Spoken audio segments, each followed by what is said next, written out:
Fewer places have such a warm welcome as Antigua. I love it. It's a fantastic island, and I just love going there over and over again. There are some things you might do, and some others you might avoid. I want to take you somewhere special, and I want you to meet someone special.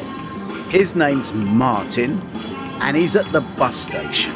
Hang on, you'll see why in just a moment. When you leave the ship, walk up the road, and at the crossroads on the left there's an ATM. Wait there to change your money. It's safer. Even if there's a queue, it's very quick, and the machine is really quick. It reads your card, gives it straight back. After you've got your money, walk up the road towards the bus garage. Come this way. Okay, I'll explain. Some say Antigua is a beach. Others say it has 365 beaches. Whichever way, you can get to most of them for $2 on a bus. A taxi will like to pick you up just after lunch, get you back to the ship so they can finish work. The buses run all day long, so you can stay at the beach later. Right, hello, this is Martin, and this is the West Bus Terminal, St. John's, Antigua. And if you want to know any bus anywhere around, you can come and see us, and I'm ready to help. We're going to Jolly Harbour today, so it's route 20 from the bus station. The buses are very similar to those in Barbados, and it will cost you $7 Caribbean for two of you. So the big grey one at the front is going to Nelson's Dockyard. I know we can go anywhere, but where are we going? Okay, Nelson's Dockyard. Now, half of the people on the bus were from our ship. All the way to Nelson's Dockyard costs $7 for two. And they'd heard about it on Doris Visits. This already feels like a great day out. It's $8 US to come into the Dockyard, and keep your tickets because you need them for Shirley Heights. That was the Pillars restaurant for obvious reasons, and the Pillars are being restored by the British Restoration Project. The boatyard was built in 1797. Boats with damaged sails would come in and the sails would be hoisted up for repair. There are many ways of getting here, and one of the ship's excursions has just arrived by boat. This is where you get your rum punch.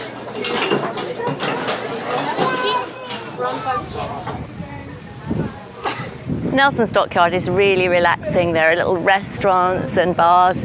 This one has been set for a private lunch, and above it you see Shirley Heights. We've suggested you get some money because if you pay in Eastern Caribbean dollars, it's cheaper than dollars. There's a museum in Nelson's Boatyard that tells you all about the history of Nelson.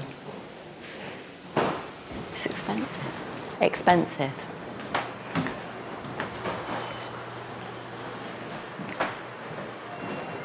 Oh look, so pretty. They're quite expensive though.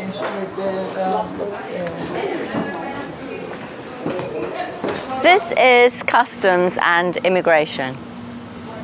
I think Nelson's Dockyard is a very pleasant place to come. A few officers at the time of Nelson left a bun in the oven. Ah, the bakery. Very funny. The sawpit shed is the oldest structure to be seen in the Dockyard today. So Shirley Heights is a lookout onto Nelson's Dockyard. It's got a hotel there, but it does cost you $10 up and $10 back, so it's up to you. If you've seen Nelson's Dockyard and you want to go to the beach, come down to the red and white building, go all the way up the hill and then turn left all the way down to the beach.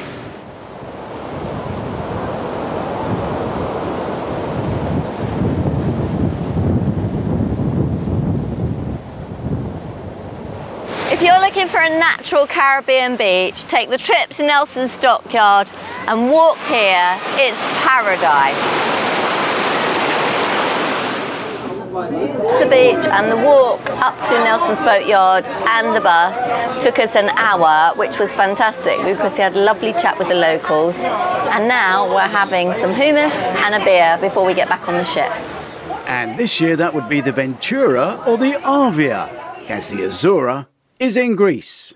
Going to Jolly Harbour Beach is the same as any beach. Find out which parish, which road it's in, and then look up the bus number. We need number 20 for Jolly Harbour.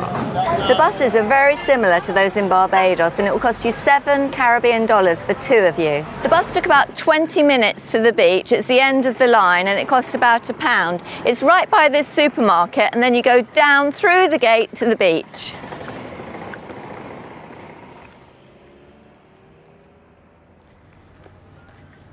So far my Antigua beach trips cost me £1.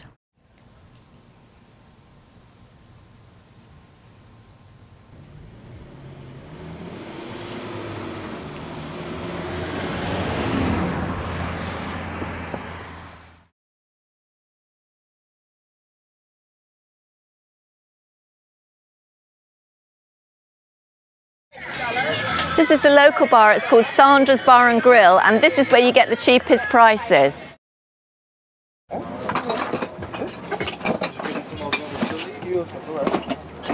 That's 20, you see.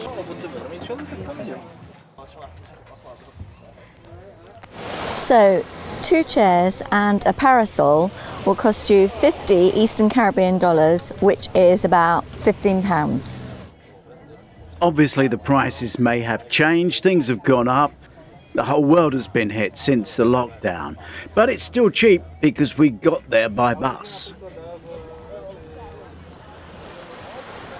Before we excite you with the lunchtime food here on this beach, which is fantastic, I need to warn you that we have been told that the Indian chefs have now moved in town. But the food is still fantastic, and we have been told reliably by a local. This bar is called Castaway. We're going to have an Indian meal. They've got sport TV and Wi-Fi.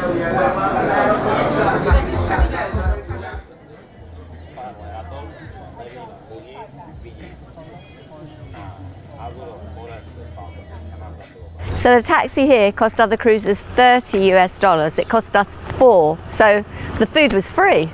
You may be thinking of taking a tour, but there really isn't much to see on this island apart from the beaches and Nelson's Dockyard, which we've taken you to. All of this land would have been sugarcane, but now it's a cricket stadium.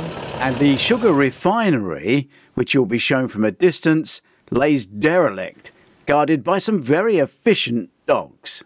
And on our local tour, we were shown Nelson's Dockyard, but not taken to it. Behind me is Falmouth Harbour. We're in the vicinity of Nelson's Dockyard. Nelson set up a fortress to protect the Caribbean from other hostile European nations.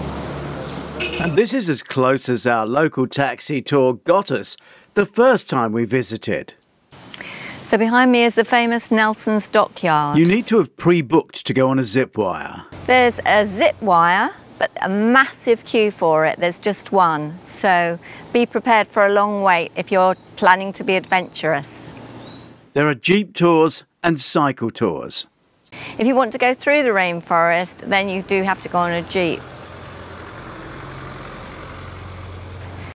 We're in the beautiful port of St. Lucia. If you want the beach, don't be tempted to turn left by the bay. You've got to walk up to the roundabout and turn left by the airport. Walk all the way around, come down here to the beach. It's a beautiful Caribbean beach.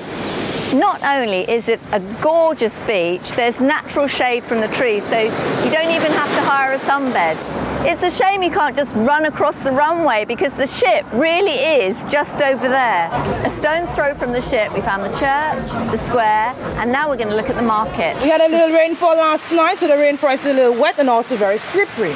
There are 3 activities here. There's the skyline, which doesn't take any effort. There's the zip line, which is going to take a lot of adrenaline. And there's the hike.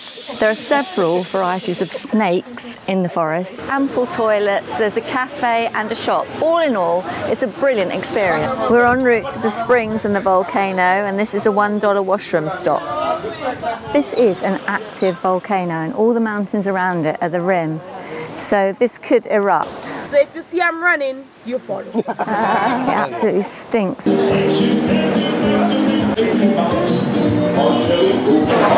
Great bar, music and steaming ice to keep you cool. Welcome to the rainforest island of Dominica. But then in 1690, the French came in.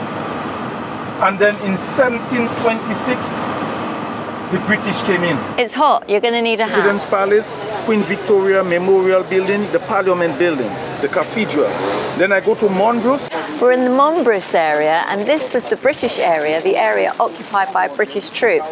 Behind me is the capital city, Roseau. Then I go into the Botanical Gardens. As you can see, it is stunningly beautiful here. And then I do the twin waterfalls, the Trafalgar Falls. Okay, if you notice, it's in the tropical rainforest. So we call it chuk chuk. You pour boiling water on this and drink it. It's a natural medicine. Unsweetened too. There are a lot of natural herbal medicines in the forest. The old people know about this, and when I say old, one has just died at 128. Wow. We're on the viewing platform of the falls. It's a great view. If you want to climb,